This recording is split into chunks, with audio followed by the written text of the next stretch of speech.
தந்தனே தண்ணீர் கேட்டேன் அமிர்தம் தந்தனே இது போதும் எனக்கு இது போதுமே வேறென்ன வேணும் நீ போதுமே. ஏன்னா ஹீ இஸ் வெரி பர்டிகுலர். அவர் வந்து அந்த மாதிரி ஒரு லெஜெண்ட்னு சொன்னேன்ல, இந்த எக்ஸ்ட்ராடினரியை தாண்டி அவங்கெல்லாம் வந்து கடவுளாக பார்த்து போட்ட பிறவிகள்.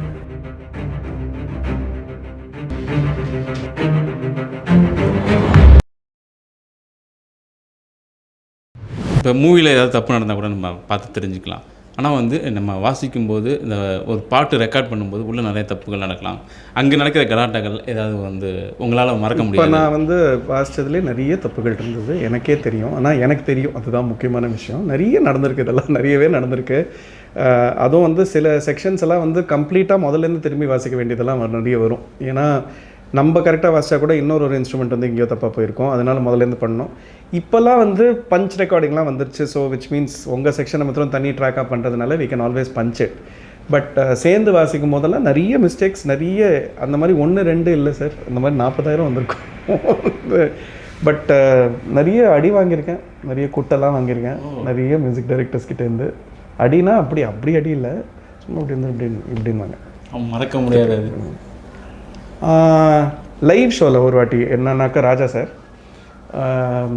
இந்த how to name it show வந்து பவதாரணி அவங்க வந்து லைவில் she wanted to do as a tribute for Raja sir. அது வந்து இந்த அண்ணா சென்டினரி லைப்ரரி கோட்டூர்புரம் ஆடிட்டோரியமில் தான் 2012 பண்ணாங்க. அப்போ ஃபுல் ஆர்கெஸ்ட்ரா எல்லாம் என்னை வந்து காம்பியர் ஆக்கிட்டாங்க. ஸோ கிராண்ட் பியானோ வச்சு நான் வந்து ஒவ்வொரு காம்போசிஷனையும் வாசித்து எக்ஸ்பிளைன் பண்ணதுக்கப்புறம் ஆர்கெஸ்ட்ரா அதை வாசிப்பாங்க அந்த மாதிரி. ஸோ வந்து ஒரு தொகுப்பாளர், நாட் ஜஸ்ட் காம்பியர்னால் வெறும் அனௌன்ஸ்மெண்ட்ஸ் இல்லை, வாசித்து காமிக்கணும். இவர் வந்து சார் வந்து ஹெட் மாஸ்டர் மாதிரி ஃபஸ்ட் ரோல் உட்காந்துருக்காரு. ஸோ ரொம்ப டென்ஷன். ஏன்னா அதெல்லாம் வந்து சினிமா பாட்டுங்கிறது ஒன்று, டியூனை வச்சுட்டு மேனேஜ் பண்ணிக்கலாம். இதெல்லாம் அவரோட ஒரிஜினல் காம்போசிஷன். ஸோ அப்படி டக்குன்னுலாம் வாசிக்க முடியாது, கற்றுக்கிட்டு வாசிக்கணும். அதில் வந்து ஒரு பாட்டில் வந்து நான் தப்பு பண்ணிட்டேன். நான் தப்பாக எக்ஸ்பிளைன் பண்ணிட்டேன். அவர் ஃபஸ்ட் ரோல்லேருந்து தப்பு. ஸோ நான் வந்து ஐயோ சார் என்ன சார் தப்புன்னா ஃபுல்லாக தப்பு சொல்லிட்டு அவர் வந்து ஸ்டேஜுக்கு வந்து இப்படி காதை இப்படி திரும்பினார், இப்படி லைட்டாக இப்படி திரும்பி வச்சுட்டு நான் சொல்கிறேன் முதல்லேருந்து அப்படின்னு சொல்லி ஃபுல்லாக எக்ஸ்பிளைன் பண்ணி எனக்கு அங்கே எக்ஸாம் வச்சார். என்னென்னா வெஸ்டர்ன் கிளாசிக்கல் மியூசிக்கில் வந்து Johann Sebastian Bach is one of the greatest composers of western classical music. பாக்னாக்கு ராஜா சாருக்கு ரொம்ப பிடிக்கும். இது one of the legends of western classical music. வந்து பாக்கில் வந்து 2 part இன்வென்ஷன்னா எனக்கு வாசிச்சு காமிங்கிறார் அங்கே லைவ் ஸ்டேஜில் எனக்கு எக்ஸாம் நடக்கிறது.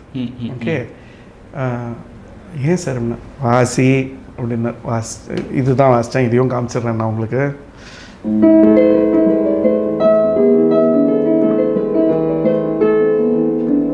இதில் என்னென்னா ரைட் ஹேண்டில் இருக்கிறது முதல்ல ஆரம்பிக்கும். ரைட் ஹேண்டில் இருக்கிறது வந்து 10 செகண்ட் கேப் கொடுத்துட்டு அதே டியூனை 10 செகண்ட் பின்னால் லெஃப்ட் ஹேண்ட் வாசிக்கும். So right hand independent, left hand independent but coming டுகெதர்ன்ற மாதிரி கான்செப்ட். இது பயங்கர கஷ்டம். ஏன்னா லெஃப்ட் ஹேண்ட் மாத்திரம் வாசிச்சா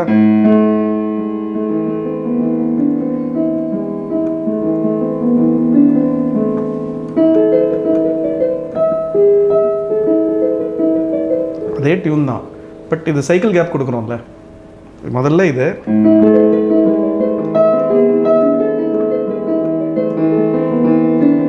ரைட் ஹேண்ட் வில் ஃபினிஷ் ஃபர்ஸ்ட்ன்றது, இந்த ஹோல் பீஸ் இப்படி போகும். இது முதல்ல, இதுக்கப்புறம் அதுக்கப்புறம் இது. ஸோ பிரெயின் வந்து ரொம்ப ஃபோக்கஸ்டாக இல்லைன்னா கன்ஃபியூஸ் ஆகிடும். ஏன்னா இது நிறுத்தும் போது அது இருக்கும். அந்த இதுதான் jigsaw opposite. Now you understand. Raja சாருக்கும் அதே மாதிரி பிரெயின், ஒரு பயங்கர ஜீனியஸ் பிரெயின், ஜிக்ஸா ஆப்போசிட்ஸ். இது என்ன சொன்னார்னாக்க, சரி லெஃப்ட் ஹேண்ட் இருக்கிறதுல ரைட் ஹேண்டில் வாசிச்சு, ரைட் ஹேண்ட் இருக்கிறத லெஃப்ட் ஹேண்டில் இப்போ வாசிச்சு காமிங்கிறார். க்ரௌட் வந்து சிரிக்கிறாங்க. நான் மைக்லேயும் சொல்கிறேன், என்ன சார் இப்படி எக்ஸாமுக்கு வந்து இதுதான் டைம் உங்களுக்கு அப்படின்னு சொல்லிட்டு எப்படியோ நான் மேனேஜ் பண்ணிட்டேன். அப்புறம் வந்து காது திரு ஆக்சுவலி இந்த கேப்பபிலிட்டி இவனுக்கு இருக்குது, எதுக்கு இவன் தப்பு பண்ணான்னு நீங்களே கேளுங்க அப்படிங்கிறார். அப்படின்றது.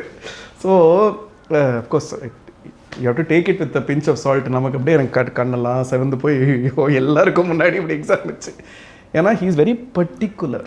அவர் வந்து அந்த மாதிரி ஒரு லெஜெண்டுன்னு சொன்னேன்ல, இந்த எக்ஸ்ட்ராடினரியை தாண்டி அவங்கெல்லாம் வந்து கடவுளாக பார்த்து போட்ட பிறவிகள். இதெல்லாம் வந்து அங்கேருந்து டைரெக்டாக ஹெவன்லேருந்து வந்திருக்காங்க. இவங்கெல்லாம் வந்து நம்ம கம்பேரே பண்ண முடியாது, ஆர்டினரி ஹியூமன் பீங்ஸோட கம்பேர் பண்ண முடியாது. ஏன்னா அவங்களோட தாட் ப்ராசஸே வேறு. So they expect that perfection. அந்த பர்ஃபெக்ஷன் ஏன்னா ஒரு பியூர் ஆர்டிஸ்ட்டுக்கு தான் அந்த பர்ஃபெக்ஷன்னா என்னன்னு புரியும்.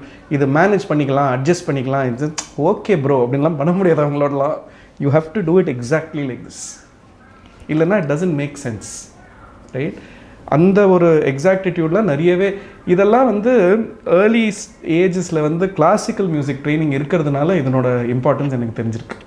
ஓகே, அதுதான் நான் நிறைய குழந்தைகளுக்கு சொல்கிறதே அதுதான், கிளாசிக்கல் மியூசிக் ட்ரைனிங்கை விட்டுறாதீங்கன்றது. ஏன்னா அங்கே எப்படியும் வந்து கச்சேரிலாம் போய் பண்ண போகிறது இல்லையானாக்கா that is not the point. It is teaching you some other lessons. ஏன் இதெல்லாம் வந்து சில விஷயங்கள் சில இதுக்குன்ட்டு ஒரு முறை இருக்குது, இதுக்குன்ட்டு ஒரு விதி இருக்குது, ரைட்? இது இப்படி தான் பண்ணணும்னு இருக்குது. இப்போ வந்து ஒரு இட்லி பண்ணுறதுலேருந்து ஒரு டீ பண்ணுறதுலேருந்து நம்ம எல்லாத்துக்கும் ஒரு முறை வச்சுருக்கோம்.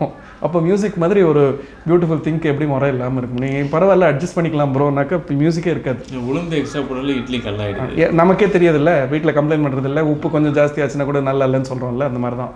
அது ஒரு பியூர் ஆர்டிஸ்ட்டுக்கு தென்னும். ஓகே, அதை வந்து நம்ம அது வேறு கண்ணோட்டத்தில் பார்த்து என்னையா இவர் வந்து இப்படி கோவமாக பேசுகிறாரு, என்னையா இவர் இந்த மாதிரி ராங்காக பேசுகிறாருனாக்கா அவர் அப்படி பேசலை.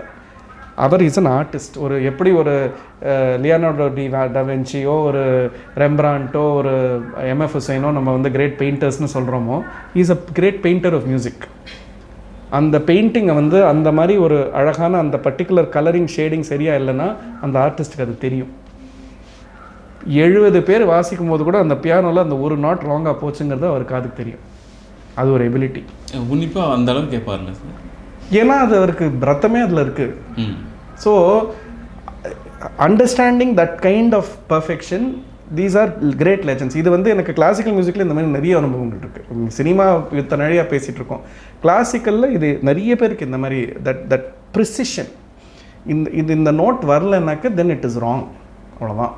இதில் வந்து ஒப்பீனியன்லாம் கிடையாது, வாக்குவாதம்லாம் பண்ண முடியாது, நம்ம இதுக்குன்ட்டு வந்து ஒரு குரூப் டிஸ்கஷன்லாம் வைக்க முடியாது, நான் சொன்னது தான் அப்படின்வாங்க. அந்த ட்ரைனிங் வந்து சின்ன குழந்தையாக இருக்கும் போதெல்லாம் என்ன இவங்க இந்த மாதிரி இருக்காங்க அப்படின்னு தோணும். அது வளர தான் இந்த மெச்சூரிட்டி வரும்போது தான் தெரியுது ஏன் இது எப்படின்னு. இப்போ நான் அந்த இது காமிச்சேனே இளைய நிலாவில், அந்த நோட்டில் முடிஞ்சாதான் அதுக்கு அடுத்த லைனுக்கு வந்து அர்த்தமே இருக்குது. இல்லைனாக்கா போச்சு, நான் வேறு மாதிரி முடிச்சிருந்தேன்னாக்கா அந்த லைனே வராது. ஸோ இது வென் யூ ஆர் யங், அந்த யூத்தாக இருக்கும்போது இதெல்லாம் பெரிய போடா அப்படின்னு தான் தோணும் எல்லாமே. எனக்கே அப்படி தான் இருக்கும். இன்னும் இப்படி பேசுகிறாங்க, இது என்ன பெரிய அப்படின்னு. அது ஒரு 30-35 இயர்ஸ் க்ராஸ் பண்ணும்போது தான் இதனோட, அதுவும் லைஃப்பில் வந்து சில தோல்விகளும் சில கடுமையான நிலைமை வந்ததுக்கப்புறம் தான் இவங்களோட மகிமையே என்னன்றது புரிய ஆரம்பிக்கும். இவங்கள்லாம் எவ்வளோ கடந்திருப்பாங்க, எவ்வளோ துயரங்கள் பார்த்துருப்பாங்க. அவ்வளோ துயரம் பார்த்தும் இன்னும் அந்த இன்வென்டிவ்னஸும் அந்த க்ரியேட்டிவிட்டியும் வச்சுட்டு இவ்வளோ கம்போஸ் பண்ணுறாங்க, ப்ரெசிஷன் பண்ணுறாங்கன்னா என்ன லெவல் ஆஃப் ஆர்டிஸ்டில் இருக்காங்கன்றது வந்து நிறைய யங் பீப்புள் எஸ்பெஷலி புரிஞ்சுக்கணும். ஒரு ரீல் போட்டாக்க நான் பாப்புலர் ஆகிடணும், 10 ரீல் போட்டாலே நான் வந்து சூப்பர் ஸ்டார் ஆகிடணும்னா அது அவ்வளோ சுலபமான விஷயமே கிடையாது. இவ்வளோ நுணுக்கங்கள் இருக்குது ஒவ்வொரு விஷயத்தில். இப்போ பாக்கு பண்ணி காமிக்கிறேனே, அவர் அந்த மாதிரி 48 பீஸ் கம்போஸ் பண்ணியிருக்கார் பாக்கு 1720 அந்த மாதிரி ஒரு இயரில். Just imagine. அப்போ என்ன டெக்னாலஜி இருந்துச்சு? கம்ப்யூட்டர் இருந்துச்சா, செல்ஃபோன் இருந்ததா, கிராக்கில் போய் வந்து ஆன்சர்ஸ் தேடிக்க முடிஞ்சுதா? ஓகே, எப்படி பண்ணாங்க? இன்றைக்கி நீங்கள் பாருங்கள், ஒரு பிரகதீஸ்வரா கோவில் போய் பாருங்கள், எப்படி கட்டினாங்க. அந்த மாதிரி 11th செஞ்சுரியில் எப்படி கட்டினாங்கன்னா அந்த எவ்வளோ லெவல் ஆஃப் ப்ரிசிஷன் இருந்தாக்க அந்த மாதிரி இமேஜின் பண்ண முடியணுன்றது நம்ம யோசித்து பார்க்க வேண்டிய ஒரு விஷயம். அதனால் ராஜா சார்லாம் அந்த மாதிரி இருக்கார். Is like the great, one of the world's greatest creators. கம்போசர்ஸை விட ஜாஸ்தி கிரியேட்டர்ஸ். ஸோ அதனால தான் அந்த காம்போசிஷன் அப்படி இருக்கும், ரைட்? அந்த இது ஒன்றுமே இல்லை. இந்த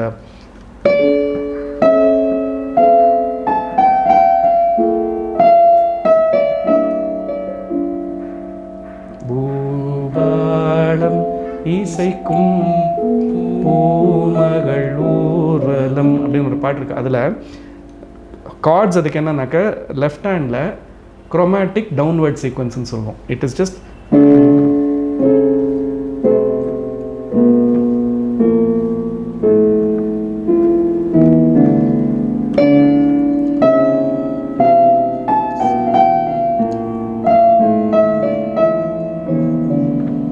இப்படி முடிச்சிருக்காங்க. ஓகே, இது you have to be a musical genius to do this. எல்லாருக்கும் அது வராது. ரைட்? நானே இந்த மாதிரி ஒரு டியூன் கம்போஸ் பண்ணியிருக்கேன்னு தெரியாது, பட் பண்ணால் கூட இந்த மாதிரி எனக்கு கார்ட்ஸ் போடணும்னு தன்னால் தான் தோணாது, ரைட்? அதே மாதிரி கர்நாடக இசை ராகங்கள்லாம் அந்த ராகங்கள்லாம் அந்த சிந்து பைரவி படம் பார்த்திங்கன்னா அதில் வந்து ஆனம் தோந்தம் ஆனத்தந்தம்னு பாடுவார் அவர் அப்போ தான் ஆல்கஹாலுக்கு போயிட்டுருக்காருன்ற சிவகுமார் கேரக்டர். அதில் வந்து அந்த ராகம் வந்து கனகாங்கி வந்து அந்த மாதிரி ஒரு சீக்வன்ஸில் யூஸ் பண்ணோன்றது யோசிப்பெல்லாம் சுத்தமாக கிடையாது. இதெல்லாம் ஃபர்ஸ்ட் ஆஃப் ஆல் ரேர் ராகம்ஸ், இதெல்லாம் கச்சேரிகள்லேயே அவ்வளோ பாட மாட்டாங்க. இந்த ராகத்தில் அந்த மாதிரி சீக்வன்ஸுக்கு அந்த மாதிரி ஒரு பாட்டு வந்து அதுவும் ஜனங்களுக்கு போய் சேர்ற மாதிரி பண்ணணுன்றது வந்து இட்ஸ் எப்படி சொல்கிறது, பிரம்ம பிரயத்னம் தான் அதெல்லாம். எப்படி அப்படி தோணுச்சு அவருக்கு, அந்த தாட் எப்படி வந்தது? ஒரு ஐன்ஸ்டைனுக்கு ரிலேட்டிவிட்டி எப்படி தாட் வந்துச்சு, அந்த மாதிரி தான் இதெல்லாம். சில பேருக்கு தான் கமல் வந்து படத்தில் சொல்கிறாங்க இதெல்லாம் அப்படியே வருதான், இல்லை ஆமாம் அப்படியே வருது தான், இதெல்லாம் சில பேருக்கு தான் வரும். ராஜா சார் பற்றி பேசியாச்சு, ரஹ்மான் சாரை பற்றி பேசணும். ரஹ்மான் சார் வந்து நிறைய இன்ட்ராக்ட் பண்ணது உண்டு, அவரோட லைவ்லேயும் பண்ணது உண்டு. Again legend and a genius of a different dimension தான். அது சொல்கிறதுக்கு ஒன்றுமே இல்லை, எல்லாருக்கும் தெரிஞ்ச விஷயந்தான். ஏன்னா அவர் வந்து மியூசிக்கை வந்து ஒரு பார்க்குறார், அவர் is able to visualise music.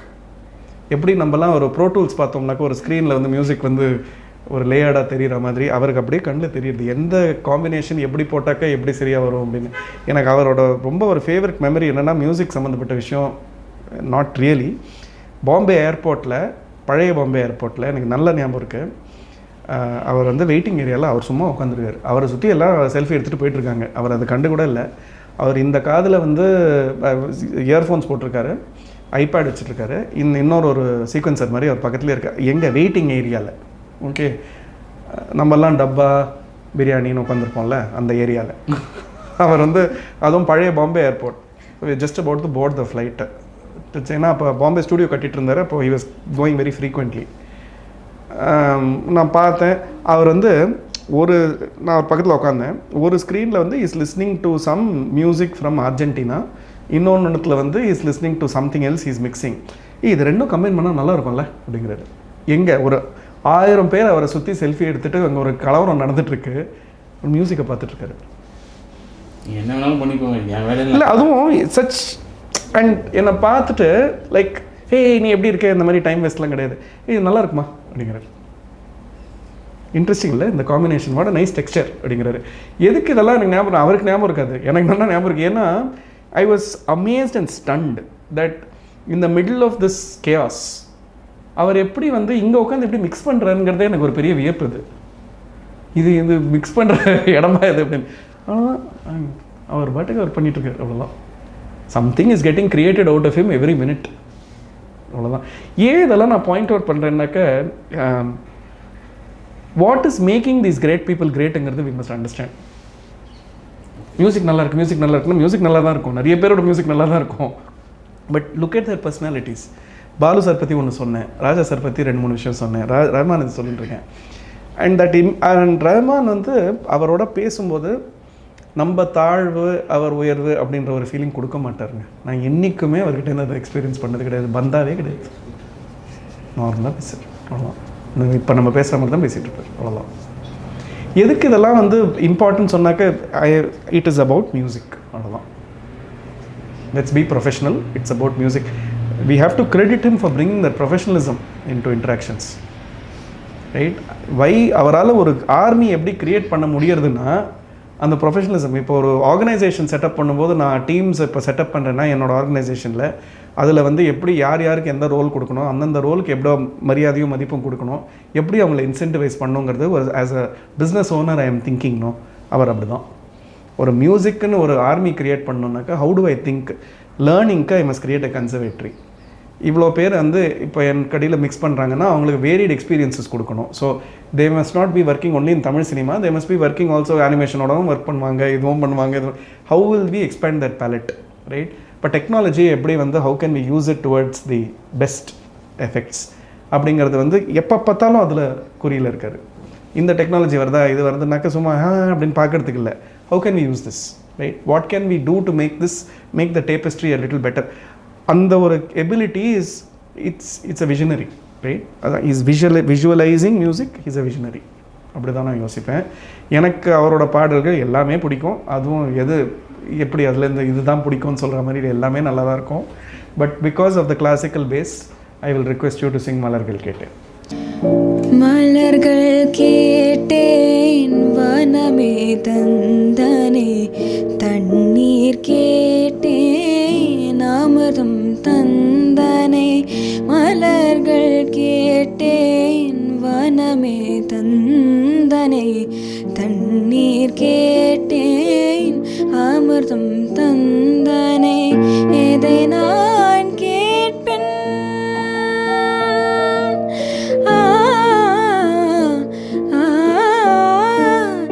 எதை நான் கேட்பேன் உனையே தருவாய், உனையே தருவாய். மலர்கள் கேட்டேன் வனமே தந்தனே, தண்ணீர் கேட்டேன் அமிர்தம் தந்தனே. இதில் கூட குரோமேட்டிக்ஸ், அந்த ஸ்வரம்ஸ் அப்படியே it's mixture of 2-3 ragams in this. Behag use பண்ணியிருக்காங்க, மிஸ்ரமாண்ட் யூஸ் பண்ணியிருக்காங்க. Beautiful coming together of Carnatic music with அதுவும் எனக்கு பிடிச்ச காம்பினேஷன் அது. Rahman sir, Mani Ratnam sir movie, Vairamuthu lyrics, Chitra மாசினி. So best people, heads of every department coming together. அது அதே மாதிரி அவங்க காம்பினேஷன்லேயே வந்து இந்திரான்னு சொல்லி ஒரு படம் சார். எந்த படம்? இந்திரான்னு சொல்லி காய்கிறது.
ஓகே சார், இப்போ ஏதோ கல்விக்காக ஏதோ நீங்கள் நிறையா பண்ணுறதா கேள்விப்பட்டேன் சார். என்ன சார் பண்ணுறீங்க?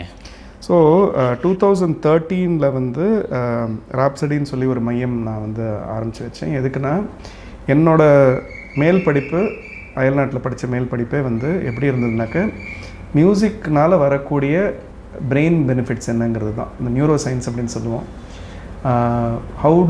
How does music affect the brain.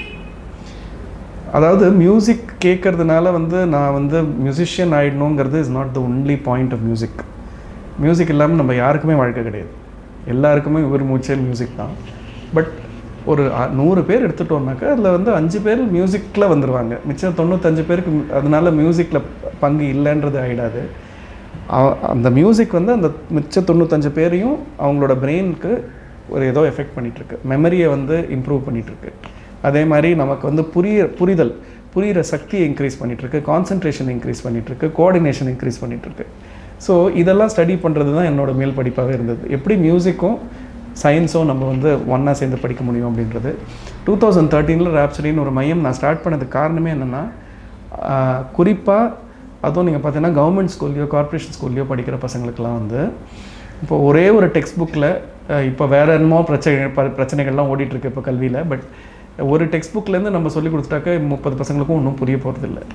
So அவங்களுக்கு வந்து நம்ம க்ரியேட்டிவ் அப்ரோச்சஸ் யூஸ் பண்ணால் தான் கான்செப்ட்ஸ் புரியும். இசை வழி கல்வி அப்படிங்கிற வந்து ஒரு ஐடியாவை ஸ்டார்ட் பண்ணேன். இப்போ வந்து நம்ம கான்செப்ட், இப்போ ஃபிசிக்ஸில் ஒரு கான்செப்டை நான் பாட்டாக கற்றுக்கிட்டாக்க அது வந்து எனக்கு இன்னும் மெமரி ஜாஸ்தி ஆகுமா? இதே மாதிரி மேத்ஸில் ஒரு கான்செப்டை நான் வந்து தாளத்தை வச்சு சொல்லி கொடுத்தேனாக்கா அது புரிதல் இன்னும் ஜாஸ்தி ஆகுமா? அப்படின்ற மாதிரி ஆரம்பித்த ஒரு பயணம் ராப்சடி வந்து கிட்டத்தட்ட 4,77,000 பசங்களை போய் சேர்ந்துருக்கு இன்றைக்கி தென்னிந்தியாவில். நிறைய அவார்ட்ஸ் அதுக்கு வாங்கியிருக்கோம், அதெல்லாம் வந்திருக்கு. அதெல்லாம் நிறையவே இங்கே பார்த்தீங்கன்னா நிறைய அவார்ட்ஸ் இருக்கும். அதே மாதிரி வந்து 2022-23 வந்து க்ரூ அப்படின்னு சொல்லி இன்னொரு ஐடியா நான் ஸ்டார்ட் பண்ணேன். அந்த பணி என்னென்னா, இப்போ இதெல்லாம் வந்து இந்த இசை வழி கல்விங்கிறது வந்து ப்ரைமரி ஸ்கூல், எலிமெண்ட்ரி ஸ்கூலில் வந்து சரியாக யூஸ் பண்ண முடியும். பட் இப்போ வந்து ஹையர் கிளாஸஸ், ஹையர் செகண்டரின்னு வரும்போது நீ எங்கே இருந்தாலும் சரி, நீ அயனாவரத்தில் இருந்தாலும் சரி, ஒரு சேலத்தில் இருந்தாலும் சரி, உலகத்திலேயே வந்து இருக்கக்கூடிய டாப் ப்ரொஃபஸர்ஸ், டாப் யூனிவர்சிட்டிஸை வந்து உனக்கு எப்படி நான் ஆக்சஸ் பண்ணி கொடுக்க முடியும்? ஓகே, ஏன்னா இப்போ நீங்களும் நானும் ChatGPT, DeepSeekனு பேசிகிட்டு இருப்போம். இதே வந்து ஒரு கிராமத்தில் போனாக்கா அதெல்லாம் என்னன்னு கூட யாருக்கும் தெரியாது. அந்த ஒரு புரிதல் இருக்கணும், அந்த ஒரு எக்ஸ்போஜர் முதல்ல எல்லா பசங்களுக்கும் வரணும். நாலேஜுங்கிற ஃபீல்டில் வந்து என்னெல்லாம் இருக்கோ, இப்போ இன்ஜினியரிங்னு நம்ம எடுத்துகிட்டா கூட இன்ஜினியரிங்கில் எல்லாருக்கும் தெரிஞ்சது வந்து திருப்பி electrical engineering, computer science engineering. நம்ம வந்து 20 வருஷத்துக்கு முன்னாடி என்ன கற்றுக்கிட்டோமோ அதுதான் எல்லாரும் பேசிகிட்டு இருக்காங்க கூட. இப்போ இன்ஜினியரிங்லேயே 160க்கு மேலே இப்போ துறைகள் இருக்குது. இதெல்லாம் என்னன்னு கூட இப்போ வந்து ஹை ஸ்கூல்லையோ மிடில் ஸ்கூல்லையோ தெரிய வைக்கணும்னா அந்தந்த துறைகளில் இருக்கிற டாப் ப்ரொஃபஸர்ஸ், உலகத்தில் இருக்கிற எல்லா டாப் ப்ரொஃபஸர்ஸும் எல்லாருக்கும் ஆக்சசபிளாக இருக்கணுங்கிறது தான். ஏன்னா பசங்கன்னா நிறைய அப்போ தான் சஃபர் பண்ணிட்டு இருந்தாங்க. ப்ராஜெக்ட் பேஸ்ட் லேர்னிங், அதாவது ஒரு பணி மூலியமாக எப்படி கற்றுக்க முடியும் அப்படிங்கிறது வந்து கனெக்டிங் யூனிவர்சிட்டிஸ் அண்ட் ஸ்டூடெண்ட்ஸ்ன்றதை ஆரம்பிச்சது. நான் முதல்ல சொன்ன 4,77,000 ஒரு பக்கம் வச்சுக்கோங்க. இந்த பணி வந்து 4,23,000 பசங்களுக்கு போய் சேர்ந்துருக்கு இப்போ. ஸோ இது ரெண்டும் கம்பைன் பண்ணிங்கன்னா கிட்டத்தட்ட 1 million ஸ்டூடெண்ட்ஸை வந்து through our various initiatives we have impacted. Crew and rhapsody இதுதான் வந்து. இதை தவிர நான் வந்து கிரியா அப்படிங்கிற லிபரல் ஆர்ட்ஸ் பல்கலைக்கழகத்தில் நான் ப்ரொஃபஸராகவும் இருக்கேன். எதுக்கு இதெல்லாம் சொல்கிறேன்னா, கலைன்னு ஒரு பக்கம், கல்வின்னு ஒரு பக்கம்.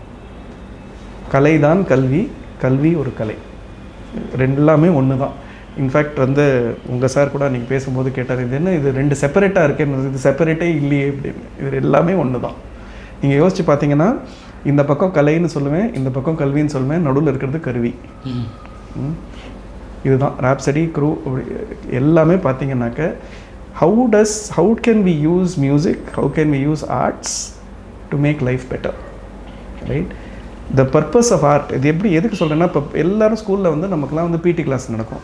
பிடி கிளாஸ் நடக்கிறதுனால நம்மலாம் விராட் கோலி ஆகிட்டோமா? இல்லையே. எதுக்காக பண்ணுறாங்க? ஃபிசிக்கல் ஃபிட்னஸ்க்காக பண்ணுறாங்க. எல்லோரும் தான் மேத்ஸ் பண்ணுறோம், எல்லோரும் ஐன்ஸ்டைன் ஆகிட்டோமா? இல்லையே. ஏன்? மேல் படிப்புக்கு அது தேவைன்றதுக்காக சொல்லிக் கொடுக்குறாங்க. அந்த மாதிரி மியூசிக் படித்ததுனால நம்ம உடனே ஏஆர் ரஹ்மான் ஆகணுன்றது அர்த்தம் இல்லை. அதுக்கும் ஒரு பயன் இருக்குது. ஏன்னா அது வந்து பிரெயினை வந்து உங்கள் மூளையை வந்து அதை இம்ப்ரூவ் பண்ணிகிட்ருக்கு, மெமரி இம்ப்ரூவ் பண்ண. நினச்சி பாருங்கள், நான் சும்மா எந்த பாட்டு வாசித்தாலும் கரெக்டாக எப்படி ஐடென்டிஃபை பண்ணுறீங்க? உங்கள் மெமரி எவ்வளோ ஸ்ட்ராங்காக இருக்குது. இதே நான் ஃபிசிக்ஸில் கான்செப்ட் கேட்டேன்னா 9ஆம் கிளாஸ் ஞாபகம் இருக்குமா? இதுதான் சிம்பிள் மேட்டர். ஸோ அப்போ இசையை நம்ம பயன்படுத்தலாமே. அந்த ஃபிசிக்ஸ் கான்செப்டை ஞாபகப்படுத்துறதுக்கு இசையால் பண்ணிட்டோம்னாக்கா எவ்வளோ நல்லாயிருக்கும் அப்படின்னு ஆரம்பித்தது தான் இசை வழி கல்வி. சரி, இதனால் மெமரி இம்ப்ரூவ் ஆகிடுச்சு, கான்சன்ட்ரேஷன் இம்ப்ரூவ் ஆகிடுச்சு, இப்போ கொஞ்சம் பெட்டராகிட்டு இருக்கிற டைமில் உங்களுக்கு வந்து இப்போ as a media person, if I gave you access to the top media people, top media professors in the world, உங்களுக்கு எவ்வளோ ஐடியாஸ் வரும், எவ்வளோ எக்ஸ்போஜர் வரும். அது மூலிமா உங்களுக்கு ஒரு ஸ்காலர்ஷிப்போ, ஒரு மென்டர்ஷிப்போ, இன்டர்ன்ஷிப்போ கிடச்சாக்க எவ்வளோ முன்னேற முடியும். ஏன் இந்த ஆப்பர்ச்சுனிட்டிஸ் எல்லாம் ஏன் வந்து சில பசங்களுக்கு சில ஸ்கூல்ஸில் மாத்திரம் கிடைக்குது, ஏன் எல்லாருக்கும் கிடைக்க மாட்டேங்குது? ஸோ அதுக்கு இப்போ இருக்கிற டெக்னாலஜி சரி, இப்போ ஜூம் வந்துருச்சு, பேண்டமிக் போது நம்ம எல்லாமே டிஸ்கவர் பண்ணிட்டோம். இவ்வளோ இருக்கும்போது why can't it be made easy? நான் இதில் என்னென்னமெல்லாம் கண்டுபிடிச்சிட்டேன். யூஎஸ்ஏல மாத்திரமே, just USA 37,344 professors are Indians. அதில் 18,343 ப்ரொஃபஸர்ஸ் தமிழ். நான் ஏன் கேட்குறேன்னா, 18,000 பீப்புள் வந்து நமக்கு சொல்லிக் கொடுக்க வேண்டாம், பட் அதுலேருந்து 180 பேர் சொல்லிக் கொடுத்தா கூட நம்ம பசங்க எவ்வளோ உருப்படுவோம்னு யோசிச்சு பார்த்து இல்லையா? இவ்வளோ சார். கலைமாமணி விருதுன்றது பல இசையமைப்பாளர்களுக்கும் சரி, பல திரைப்பட இசை கலைஞர்களுக்கும் சரி ஒரு அங்கீகாரமாக இருக்கும் சார். அந்த அங்கீகாரம் உங்களுக்கு கிடைக்கும்போது என்ன சார் ஃபீல் பண்ணீங்க? ரொம்ப சந்தோஷம்தான், ரொம்ப மகிழ்ச்சி தான். ஏன்னா எனக்கு இது பியானோக்கு ஒரு அங்கீகாரம் கொடுத்தா மாதிரி ஒரு ஃபீலிங் இருந்துச்சு. ஏன்னா எனக்கு என்னமோ பியானோவில் நீங்கள் தான் ஃபஸ்ட்டு வாங்கின மாதிரி எனக்கு தெரியும். மேபி இருக்கலாம், எனக்கு அது தெரியல, but mostly yes I think. ஏன்னா பியானோ அப்படிங்கிறதே வந்து ஒரு மேற்கத்திய இசைக்கருவி. அது வந்து it's come from the west. அவ்வளோ அதுக்கு அங்கீகாரம் செப்பரேட்டெல்லாம் கொடுத்தது கிடையாது. ஏன்னா இன்னும் கூட பார்த்தீங்கன்னாக்கா இட்ஸ் ஸ்டில் வெரி ரேர் தான், எல்லாரும் வாசிக்கக்கூடிய ஒரு இது இல்லை. ஸோ இதில் வந்து அதுவும் நம்ம தென்னிந்திய திரைப்படமாக இருக்கலாம், இல்லை கர்நாடக இசையில் வந்து பயிற்சி எடுத்து அதில் வந்து முன்னுக்கு வந்து அதனால ஒரு அங்கீகாரம் கொடுத்து அதுக்கு ஒரு ரெக்கக்னிஷன் கொடுத்துருக்காங்கன்னாக்கா எனக்கு அது ரொம்ப ஒரு பெருமையான ஒரு விஷயமா இருந்தது. அதுவும் 2019 அவார்டு வந்து 2020 கொடுத்தாங்க, அப்போ பேண்டமிக். ஸோ எல்லாம் மாஸ்க் போட்டு தான் வாங்கினோம். இருந்தாலும் அந்த ஃபோட்டோவில் இருக்கிறது நான் தாங்கிறத நான் கன்ஃபார்ம் பண்ணிடுறேன். பட் ஏன் இதை சொல்கிறேன்னா அது ரொம்ப பெருமை. அதுவும் என் கூட விருது வாங்கினவங்க எல்லாமே நான் ரொம்ப மதித்த கலைஞர்கள். இப்போ கௌதம் மேனனுக்கு அதே வருஷம் கொடுத்தாங்க, எனக்கு அவர் ரொம்ப நண்பர் ஆல்சோ. ஸோ இமான் கொடுத்தாங்க. அந்த மாதிரி என் கூட வாங்கினவங்களும் சரி, அது கொடுத்த தருணமும் அந்த கொடுத்த வருஷமும் சரி எனக்கு ரொம்ப ரொம்ப சிறப்பாக இருந்தது. ஓகே சார், உங்கள் நேரத்துக்கு ரொம்ப நன்றி சார். ரொம்ப நன்றி.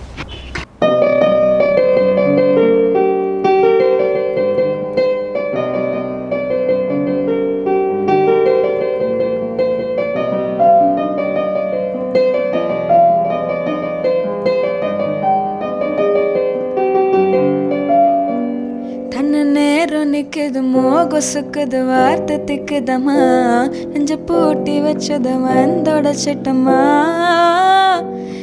சூப்பர், பரவாயில்ல. இந்த மாதிரி நான் வந்து இவ்வளோ ஓல்டு பர்சனாக இருந்தாலும் உங்கள் ஜென்ரேஷன் தெரிஞ்சிருக்குங்கிறது நான் ரொம்ப பெருமையாக நினச்சிக்கிறேன். ஸோ அடுத்தது இதே மாதிரி. ஓகே,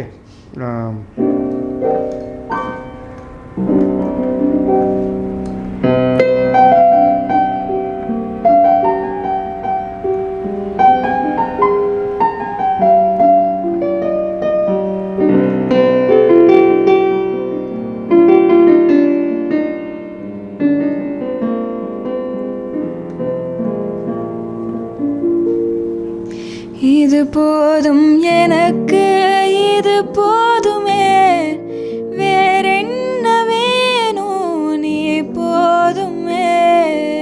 அது சொல்லாமல் சொல்லிட்டாங்க பார்த்தீங்களா, இது போதும்ன்றாங்க, எனக்கு இது போதுமேன்ட்டாங்க. ஏன்னா Abhay is the singer of the first song and his mother is the singer of this song. So அதனால சன் மதர் அப்படின்னு ஒரு காம்பினேஷன். அந்த காம்பினேஷனில் பகல் நிலவு ஒரு வெயில் ஒரு நிலவு, தெரிந்தது தெரியாதது சேர்க்க போறோமே, இருவரின் பரமபதம் உயர்ந்த பின் உயர்வு வரும், நினைத்ததை நினையாதது சேர்க்க போறோமே, ஒரு வெள்ளி கொலுசு போல இந்த பூமி சினுங்கும் கீழே, அணியாத வைரம் போல அந்த வானம் இனுங்கும் மேல, ஒரு வெள்ளி கொலுசு போல இந்த பூமி சினுங்கும் கீழே, அணியாத வைரம் போல அந்த வானம் இனுங்கும் மேல. சொல்லு உலகத்தை காட்ட சொல்லு,